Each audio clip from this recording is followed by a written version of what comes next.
Now that we've got 10 episodes under our belt, we're getting warmed up. I thought it was about time we hit some of the big boys, hit some of the big topics. And if you're watching this at the time I'm recording, it's April 2020. We are about, in the UK and in other places around the world, I think we're about 17 years and 9 months into lockdown now. It's been going on for a long time. And the downside of that is something that I thought about when this all first started and was concerned about, to be honest, is the psychological impact of people being in isolation, people not being able to see friends and family. And I've started to feel in the past week or so, speaking to other people, watching different bits and bobs online, that more and more people are starting to struggle. So this episode is especially important in this time, if you're watching it around the time I'm recording it, but it is key no matter when you come to watch or listen to this. I'm going to do another episode. The next episode is going to be about something equally as important in these times, another quite heavy topic. I will say up front, and many of my videos from now on, many of my podcast episodes are going to come with the disclaimer at the front that if you are easily offended, don't watch. Like, this probably is not for you. I'm going to say some things that other people do not say, that are not saying out loud in many places, because I think it's really important. And there are a couple of topics that really piss me off, to be honest, really annoy me, because lots and lots of people talk about them and they make things worse, in my opinion. And this is one of them. So what I want to talk about is depression and suicide, which right off the top is obviously a big topic. The only way I can start this is for you if you suffer from either depression or suicidal thoughts, either or, both, or even if you know someone. Now that might cover everybody, basically. This is especially for you if that is you, if you suffer from depression of any type or suicidal thoughts, especially now, especially if you're feeling really down.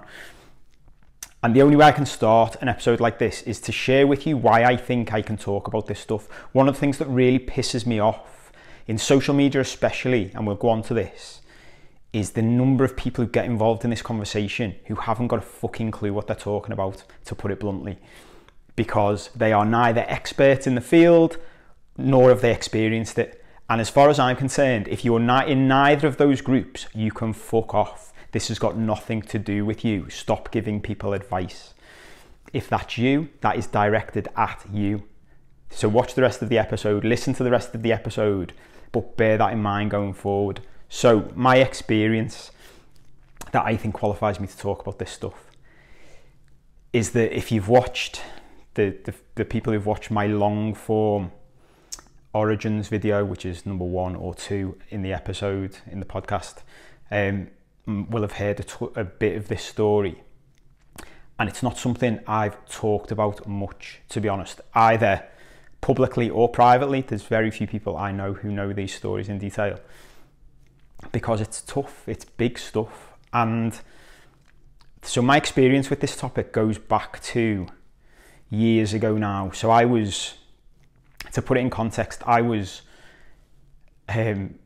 running a law firm. I owned a corporate law firm. I had city centre offices with flash glass walls and lovely wooden desks, and I had a team of people that I employed, and I had incredible clients, and it was prestigious and it made a lot of money. And I had a beautiful wife, and I had a beautiful home, a big duplex apartment in the city centre with 25-foot high ceilings and arched windows and a split mezzanine. Incredible. I drove a lovely car that I'd been waiting for ages to buy, an Audi S-Line with tinted windows and black, and I absolutely loved that car. And to the outside world, for all intents and purposes, I was living the dream. I was doing what everybody told us we should do. That was it. I'd nailed it. My family were proud of me. To my friends, I suppose it looked like I had the life. I was out drinking a lot. I was out socialising with clients, with mates, was out a lot. And yeah, on paper, that's what we're told to do, isn't it? That's how it's meant to be. That's what we're meant to strive for. And behind the scenes, and I was about to say deep inside then, by this point it wasn't that deep. I was miserable. I was fucking depressed. And I think if you've suffered from depression, if you've ever experienced anything, and go back to the black and white thinking episode, I think when we talk about depression, we talk about it in black and white terms, like you're either depressed or you're not depressed. And if you've ever experienced it, it's bullshit. Like, I think depression exists on a scale as well. It can be anything from mild depression, feeling a bit depressed, a bit down, right the way up to being suicidal, to taking your own life. That's the scale, basically, bluntly. And I think sometimes in the midst of depression, you don't even know. Like, if I look back and I'm honest with myself about that period of time, and we're talking probably 3-4 years of my life, this is for, I'm not even sure at the time I'd have recognised it properly. I think maybe towards the end of it I would have more, but it was just life. That was just what I thought life was. I had a lot of stress, I had a lot of responsibilities, I'd built this thing around me, and I think that's, when you're in that way of mind, when you're in that way of living, you think, well, that's just the trade-off. Like, that's what you have to do. These are the things you have to do to progress, to get to the top, to make money, to be successful. All these things we've heard for decades as we grew up. This is what you're meant to do. Even problems in relationships, arguments, whether that's your personal relationship or employees or bosses or whatever it is. I just thought that was life. That's the way it is. But when I look back, and at the time I knew I was unhappy. I don't know, I might not have called it depression, but I knew I was deeply unhappy. It was awful. Like, it was awful. It's difficult to describe it actually to anybody who's never experienced it. But if you're watching this and you've experienced this, you will know what this felt like. The best way I can describe it is, it feels like walking through life in a dark cloud. Like, the best way, I love my movies, you'll see this if you listen to and watch enough of these episodes. I love movies, and I love the stories in movies and the metaphors in movies and how they relate to our own life. If you've watched Lord of the Rings or read Lord of the Rings, the journey of Frodo with the ring, carrying that ring, and it's slowly making his world darker and darker. That's the best way I can describe it. It gets to the point where everything is just so heavy, and it constantly felt like I was trying to climb a mountain, which was hard enough by itself, but I had all this weight hanging off me. And the weight came in many different forms: the pressure of work, the pressure of making money, the pressure of paying bills, the pressure of other people around me that I felt like were hanging and weighing me down. And it was awful. I got through that period in my life through determination, through bloody-mindedness, with drink, with addiction, basically, to stress and to working hard and to perfectionism and to needing to prove myself, to needing not to fail. These were the things that drove me on. And more than anything, well, the bit I've got to go into to complete this story, actually, before saying what kept me going, is that was the first time in my life that I ever experienced feeling suicidal. And it's weird, actually, when I look back now, because when I hear about people talking about suicide, it comes in lots of different forms. I think, again, that, you know, the way we talk about that word and what it means to different people, because I never got to the point, and many people do, so again, it's on a scale where, you know, I came close to doing something. But what it was for me was, it was like a dark companion for a long time. And what I always knew was, weirdly, my dad used to work in the insurance industry for years as I grew up. So I knew that if you commit suicide, your insurance doesn't pay out. And I had huge insurance policy at the time, because I had health conditions that increased my premium, and I had a lot of debt. and had a lot of responsibilities, so I thought I should insure myself for a lot of money in case I go and I want to look after my wife, or I want my family to be looked after. So I thought, well, I could never kill myself, because what's the point of my insurance would never pay out, which just shows how your mind works at these times as well. Still thinking about practicalities and other people. And I also thought, more importantly, that if I was to ever kill myself, I might as well first of all go and shoot a few members of my family, because if I killed me, I might as well kill them. That's how much it would affect them. It would wipe out their lives. And where that led me to was, my suicidal thoughts weren't about me killing me.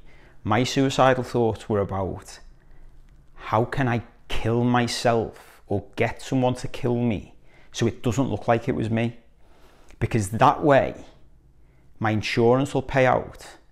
And whilst that will be hard for people to take, that Paul's been killed, it wouldn't be as devastating for them as I've killed myself. I've got a beautiful niece and nephew who I love to bits. And one of the things I used to think was, I could never leave it so that they thought, my uncle killed himself though when he had a tough life. So, you know, he had tough times.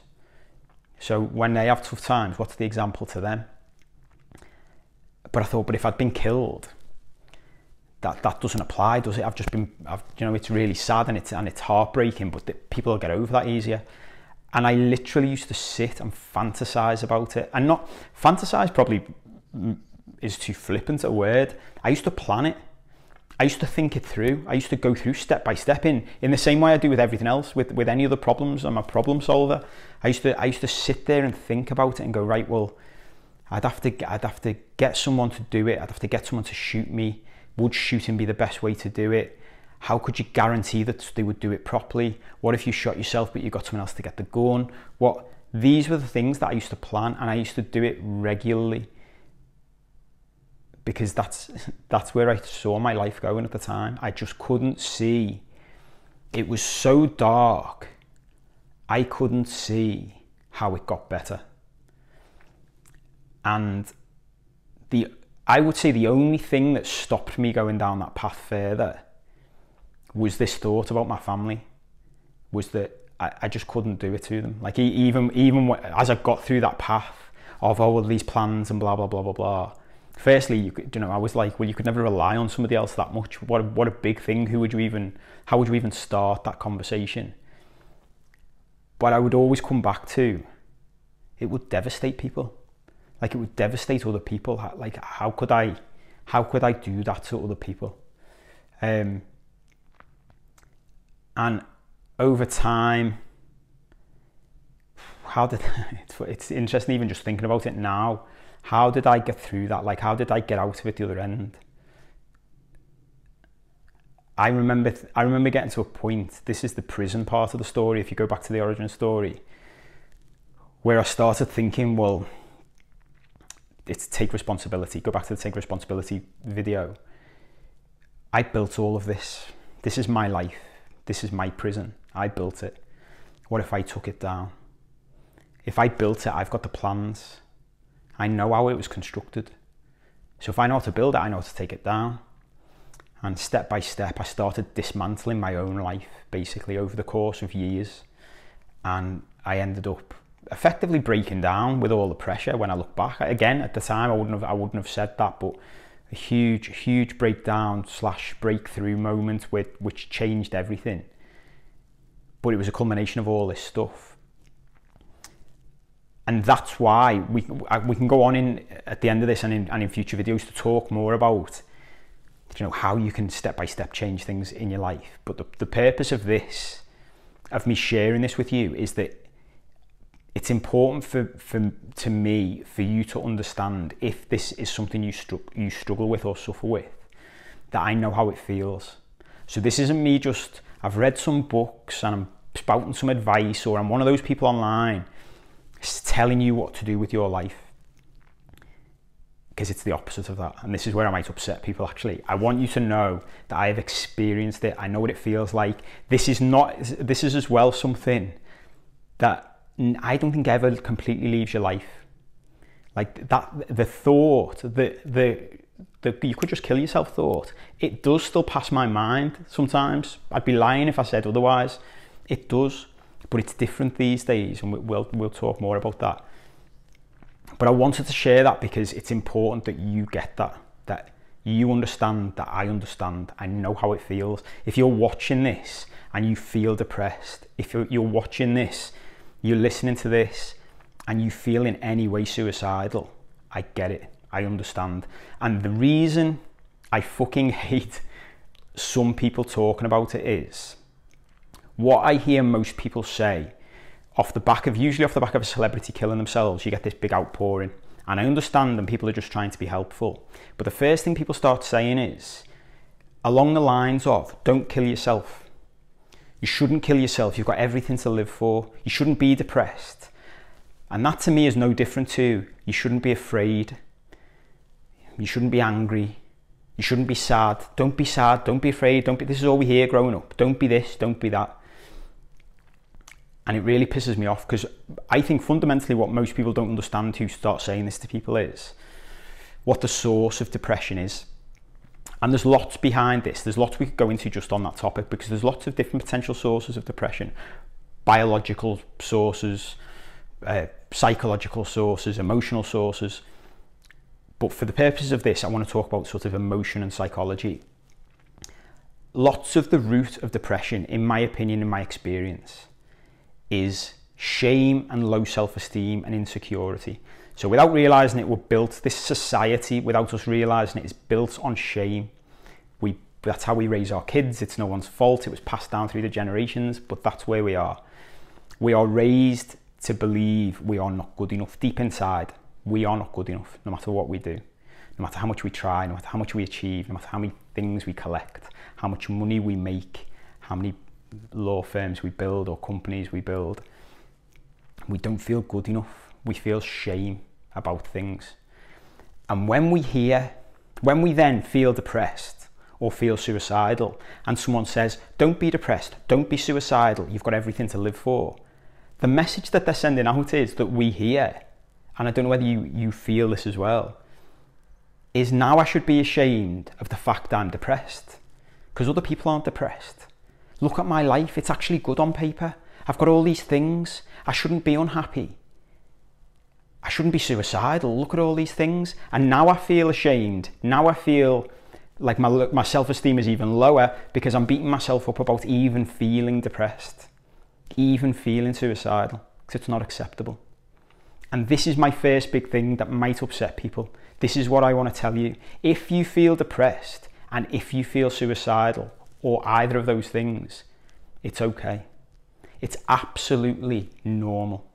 Feeling depression, suffering from depression of any type, feeling depressed, especially at times like this, is absolutely normal. And I'll go a step further and I'll say, do you know, for people who aren't depressed and never suffer from depression and never have suicidal thoughts, I think they're the fucking crazy ones. I think you and me are the sane ones. That's what I'll say. I'll put this up, look at a typical, there's loads in this, I'll jump all around the place. A change curve in any, there's a typical change curve that you follow through any humans going through change, and the bottom of that curve is depression. So when you go through any big change in your life, you suffer from depression. It's just natural. Anything, any change, absolutely natural. The other thing that annoys me is we still have this thing of separating mental health from physical health. So imagine for a second, let's say you're a similar age to me. Let's say you're in your 30s, or I'm about to turn 40, so let's say you're in your early 40s, whatever age, doesn't matter. You've been running a marathon every week. Let's say you ran a marathon every week, 26 miles every week for 10 years. Let's say at the end of that 10 years, you said to everybody around you, or even to yourself, fucking hell, I'm tired. Like, my body's just really fucking tired. What would everyone say? What would you say? You'd say, of course. I've been running a fucking marathon every week for 10 years. Of course I'm tired. My body's tired. But you know, when our brain does the same thing, everyone's like, oh, fucking hell, we're depressed. Why is that? Pull yourself together. It's mad. It's the same thing. I was running marathons every fucking day for 15 years. And my brain got to a point where it was like, I can't keep doing this, mate. I need a break. And that's all it is. For me, depression is a culmination of all these things. It's actually, when you really look into the emotional side, and we will talk about more about this in the future, it's actually a culmination of you suppressing loads of emotions for years. So you're suppressing sadness, and you're suppressing anger, and you're suppressing fear. And as you push it down and push it down and push it down, what you don't realize is you can't push down the negative emotions. And I hate that now. I've got to the point where I'm like, I don't like negative and positive emotions, but let's call them that for the sake of argument. You're pushing it. You can't push them down without pushing the good ones down as well, because it's all in the same tap. So as you're shutting off the fear and the sadness and the anger to survive, because that's what we do to survive, we're also shutting down all the nice stuff, all the joy and all the happiness and all the peace. And then all of a sudden we feel depressed because we've been pressing it down. That's what we feel. And then this is the other side of the advice that everybody throws at us in these situations, which doesn't make any fucking sense. Let me stick to the same analogy with physical health. Imagine if after running all of those marathons for 10 years, you started saying to people, do you know what? My heart feels like it's going to pack in. Like it feels like I might have a heart attack. Imagine if those people said to you, online or anywhere else, do you know what you need to do? You just need to go and speak to one of your mates about it. Go and speak to Mick in the pub. You'd be like, what? Shouldn't I speak to a fucking doctor? Shouldn't I speak to someone qualified in heart to find out what's wrong with my heart? You wouldn't just go and speak to any old fucker who doesn't know what they're talking about, would you? I wouldn't. I might go and speak to someone to ask them how to find someone who knows about heart, but I wouldn't go and expect them to be able to help me. And this is the problem. People say, reach out, go and speak to somebody. And I say, yeah, definitely speak to somebody. And if there's nobody else you can speak to anybody. But if you've got a choice, go and speak to someone who can really help you. Go and speak to someone who understands this stuff. At the very least, speak to a friend or family member who has got the emotional capability to listen and understand and empathize and help. Because if you just speak to anybody, in my experience and in the experience of other people I've spoken to about this, do you know that old saying, if a problem shared is a problem halved? It's fucking bullshit. In my experience, a problem shared with the wrong person, especially in this field, is a problem multiplied by 10. Because what that person does, and it's not their fault because they're not qualified to help, what that person does is take your problem, turn it into their problem and multiply it. And they make it even more dramatic. And now, not only have you got your own depression to sort out and your own suicidal thoughts, now you're worried about their emotions and how they feel and how much they're worrying about you. And it makes things worse again. And if you're anything like me, that stops you talking to other people because you think, I don't want to upset them. I don't want to add to them, for good reason. And that's okay as well. It's okay to feel depressed. It's okay to feel suicidal. These are perfectly natural human emotions. And it's also okay to not want to talk to any old Tom, Dick or Harry about it because it makes it worse. But that doesn't mean you shouldn't speak to anybody. If you can, speak to an expert. Go and see a therapist. I cannot recommend going to see a therapist highly enough. I'll do another video specifically on my thoughts on therapists and how to pick one and the best way about it. But basically the summary is, find someone who you can build rapport with, who you can be completely honest with, who you trust, and speak to them about it. If it's a case of I can't afford it, look at your finances, think where can I cut back. If you're drinking a lot, if you're eating shit food, if you're spending money on things to numb the pain, stop spending money on that and spend it on a therapist. I promise you, it will be the best money you've ever spent in your life. If you can't afford a therapist, come down from that. Counsellors, helplines, whichever country you're in the world watching this. I know in the UK and in the States and across Europe, There are helplines. There are free helplines. I'll put some up. I'll find some, put some up. Phone one of those helplines and speak to somebody. It is crucial, because all of this stuff exists inside our heads. And I know from experience, and speaking to other people who've experienced this, sharing it with the right people will really, really help. That is where, when people say it's good to talk, that's where the caveat comes in. That's where the conditions are. It's not good to talk to anyone, in my opinion. If you've got no choice, think of it like the physical comparison with the physical thing. If you've got no choice and you can't speak to a therapist, you don't want to phone a phone line, then reach out to someone you know, but treat it as if they were helping you to sort your heart out, to get a heart specialist. Say to them, look, these are the problems. I appreciate you can't help me with it because you're not equipped to do that. But can you help me to find someone to help me? Because that's best for both of you. Think about it the other way around. I was chatting to a mate about this the other day, and we've both experienced this. We've both suffered from depression. And we were saying a few years ago, if people had come to us and put that on us, our friends, our family, we wouldn't know what the fuck to do. Not our fault. Like, we just weren't educated in it. We didn't know. Most people even struggle to just listen. I know the old version of me would try and fix the problem. That's what we do, especially lads. We try and fix all problems, but that's what most people do. When that isn't what we really need at times like this, what we really need at times like this is an empathetic ear, someone to listen, someone that we can just spill our guts to and talk about all the shit, talk about all the sadness we've been suppressing and all the anger we've been suppressing and all the fear that we might not even know about. And if we speak to someone really qualified, they can help us get that out. Does that make sense? This isn't, what my fear with doing this video is that it's seen as me sort of encouraging the idea of depression or encouraging the idea of killing yourself. For the record, I do not think you should kill yourself. I don't think anybody should.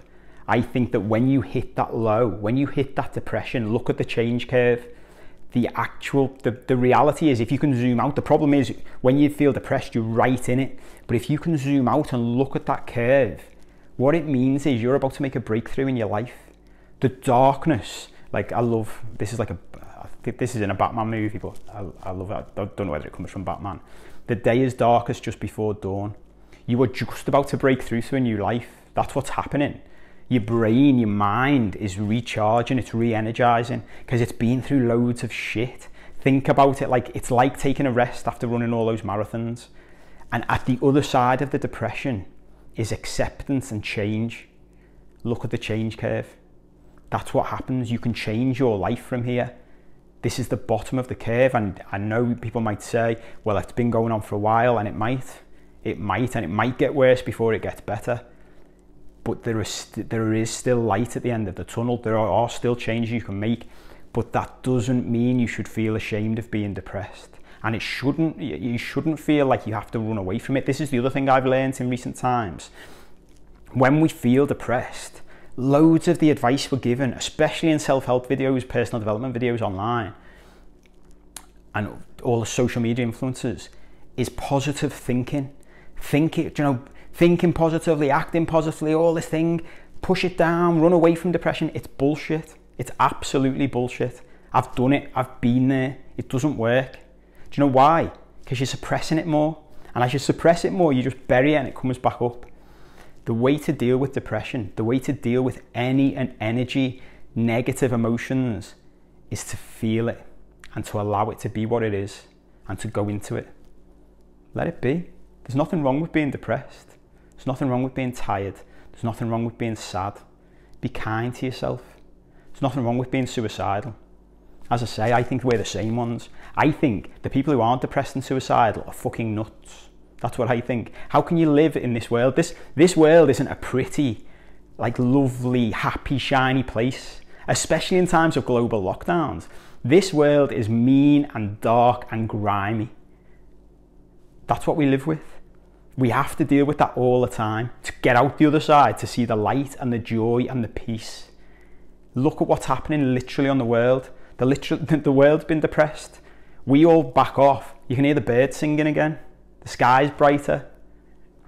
Rivers are clearing up. Think of it like that. Think of depression like that. This is your body, this is your mind clearing things out. It's got to reset, it's got to recharge. It's perfectly natural, it's normal, it's a very healthy human emotion, just like sadness, just like fear, just like anger. All of these things are perfectly normal. So if you're feeling them, don't be ashamed of them. It's nothing to be ashamed of. It's good.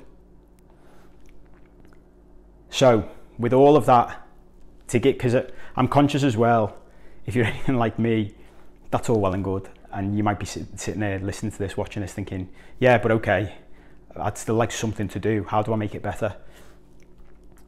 As I say, reach out, speak to, if you can get a therapist, go back through those stages, speaking to people, the right people if you can. But even without that and before that, sit down and take some time for yourself to think about and write them down. All of the things in your life that make you feel sad, that make you feel afraid, that make you feel angry. All of the things that on a day-to-day basis you bite your tongue over, you swallow, you tolerate. All of the things that you don't like that's happening in your life right now. I remember a guy years ago who I knew, and someone said to me, he's really depressed, and he was going to the doctor to get medication. And I said, he doesn't need medication. And they said to me, why?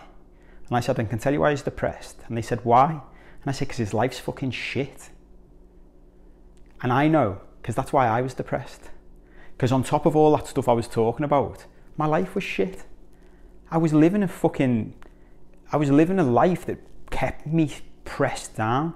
I was constantly suppressing emotions just to survive.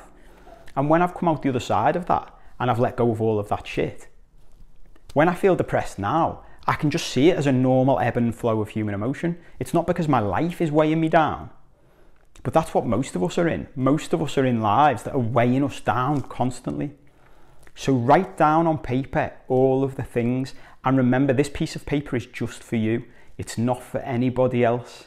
So be completely honest. So do you know that thing in the gut of, in the base of your gut, as I say, all of the things that you're not happy about, write all of them.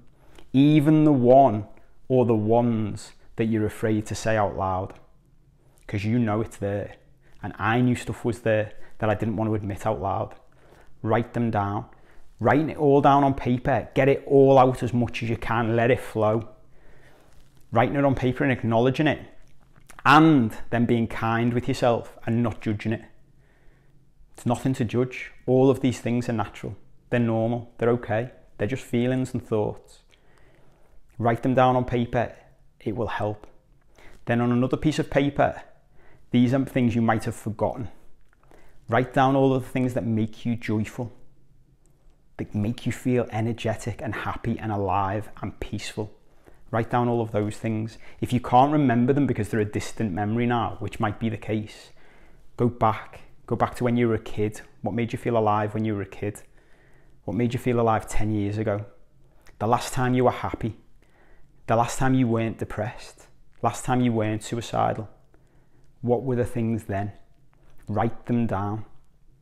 And the trick to life, the simple trick to life, but simple is not the same as easy, remember, is to do less of the things that make you feel sad and afraid and angry, and more of the things that make you feel joyful and peaceful and happy. And it starts to balance. The balance starts to sway. That's it. This doesn't happen overnight, it can't, but it's step by step. And as you slowly remove the things that make you feel heavy and add the things that make you feel light, then the clouds start to lift. The way I like to think of it is, you have a big dark cloud that's hanging over you right now, and it feels like you can't penetrate it. But if you just reach up and poke a hole in the clouds, it lets one ray of light through, and that shows you that the light is up there. And then you just need to keep poking holes in the cloud, and more light keeps coming down, and more light keeps coming down, and you do it slowly and slowly and slowly, and all of a sudden, over time, you let more light through. And the dark cloud starts to evaporate, and it's not this big, scary monster anymore. It was just clouds, and they just disappear. But it takes time. It takes patience. It takes being kind to yourself. That is the most important thing. I'll keep coming back to this in all of these episodes. Be kind to yourself. And don't be kind in an aggressive way. Don't be kicking off on yourself saying, Paul Cope said to be kind, so be kind to myself, you bastard. Be kind like you would be kind to other people, like you would be kind to a dog or to a little kid. That's how to approach this. Think of you inside you. There'll be more on this in the weeks to come. Think of the little person inside you, the little boy, the little girl, whoever it is. Be kind to them, because that's who we're talking about. That's the person who has had all this shit piled on top of them over the years and we've lost sight of. That's the one that wants the joy and wants to play. Think of them. Be kind to them. Poke holes in the dark clouds. Let the light in. Speak to people. If you can, speak to people who are qualified to help. Be kind to yourself. Do not, if you can, speak to people who are going to make this worse. That's the worst thing you can do. As I say, if you've got no other option, speak to someone like that and ask them to help you to find help. Don't expect them to help you solve it. And say that to them. Say, I don't expect you to help me to solve this. That in itself will help that conversation. Phone one of the helplines. Remember that this is absolutely normal. The way you feel is normal. This is key, absolutely key. Because one of the things I always felt, I don't know whether you feel this as well, that when you feel depressed, when you feel suicidal, you already feel like an outsider. You already feel like you're not like everybody else. But this is the kicker. By feeling depressed and suicidal, you're actually more like more people than you actually know. You're like me, for a start. Think of all the famous people you've ever heard of having depression. Think of the people who've killed themselves. They all felt like this. So the reality is that by feeling depressed and suicidal, you're more like more people than you think. It's inclusive. We're in a gang together. So there's no need to go through with anything serious. Keep it as a backup plan. That's where I got to in the end with mine. I was like, right, I've got this backup plan and it sits over here. It's always there. That's always the ultimate backup plan. But what if I create loads of other backup plans? So before I get to that one, I should try all of the others first, shouldn't I? Have I tried everything first? Have I tried changing my job? Have I tried leaving my marriage? Have I tried moving countries? Have I tried living on the beach? Have I tried swimming every day? Have I tried doing singing lessons? Have I tried buying a dog? You can write a list of backup plans as long as your arm. And make yourself the promise. I won't go for the ultimate backup plan, which is always there. It never leaves. But I won't go for that one until I've tried absolutely everything else. And that's all you need to do. And if you don't want to promise you, promise me. Just make me a promise out loud. Just say, Paul, I promise I won't use the ultimate backup plan, even though there's nothing wrong with it. It's fine. I've still got mine. It's still there. Everybody's got it. It's there. But I promise, Paul, I won't use it until I've tried all of the other backup plans.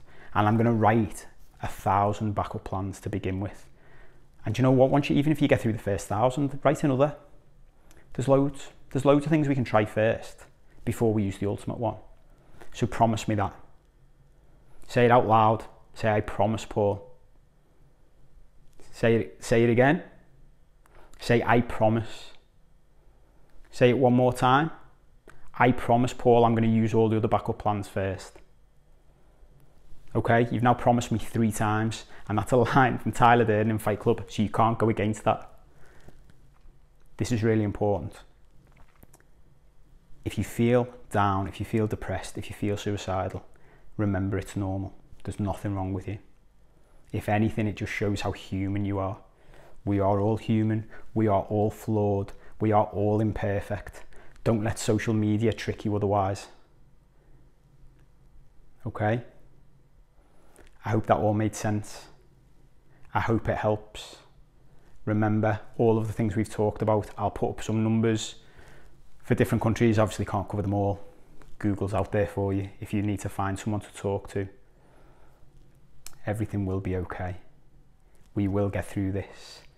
The lockdown will end sooner or later. On the other side, it is brighter. I promise you that. Take care of yourself. Take care of the people around you. See you soon.